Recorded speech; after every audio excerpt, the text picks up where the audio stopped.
en génétique, on sait toujours qu'il y a des allèles qui sont dominants, d'autres qui sont récessifs. Maintenant, on ne sait pas entre A, B et O ce qui est dominant, ce qui est récessif. Donc, nous allons déterminer cette dominance en se basant sur ce petit pédigree. On constate qu'il y a un couple dont la mère est du groupe A et le père est du groupe B. Et on voit la descendance qui constitue une fratrie. On voit la descendance. Nous constatons que d'abord, il y a l'apparition d'un nouveau phénotype. Parce que AB n'existe pas chez les parents. Il y a l'apparition d'un nouveau phénotype. Et l'apparition d'un autre nouveau phénotype qui est O. A était là, B était là. Ce sont les anciens, ça. Donc, il y a deux nouveaux phénotypes qui sont AB et O. C'est par rapport à ces deux nouveaux phénotypes que nous allons interpréter et déduire la dominance. D'abord, un enfant a pris quoi? A pris A chez la mère, a pris B chez le père. Et il a exprimé les deux. Lorsqu'un enfant exprime les caractères des deux parents, ça montre que ces deux caractères sont codominants. Parce que les deux caractères réunis chez l'enfant définissent un caractère intermédiaire. Depuis la génétique classique, on va réexpliquer ça après quand même.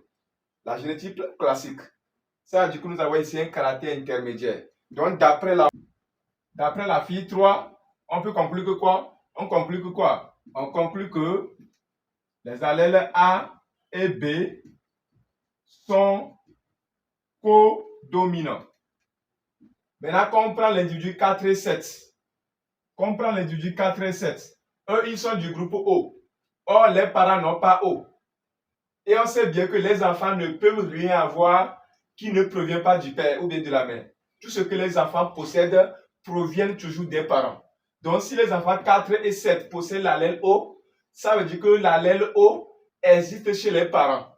Mais c'est caché. Pourquoi? Ce qui sous-entend que l'allèle O qui est caché chez les parents est un allèle récessif. Donc, les enfants 4 et 7 possèdent O. Montrant que quoi? Montrant que O est caché chez les parents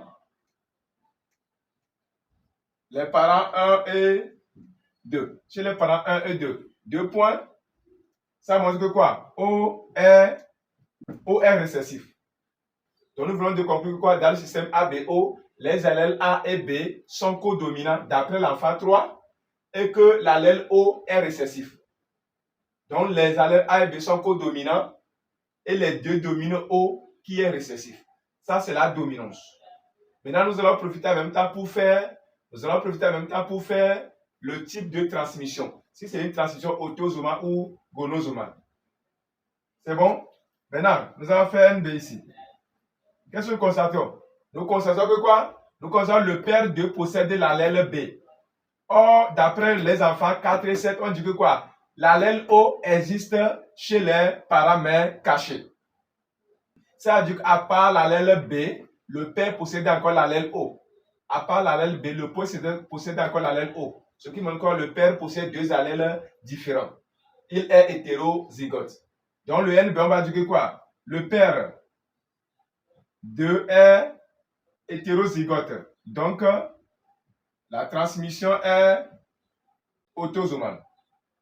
Dans une vidéo l'autre fois, je disais que lorsque vous arrivez à démontrer, ceux qui ont suivi le direct le mercredi soir, la nuit, je disais que lorsque vous arrivez à démontrer qu'un individu garçon, un mâle, un garçon, un père possède deux allèles différents, c'est-à-dire vous arrivez à voir un garçon est hétérozygote, alors la transition est autosomale.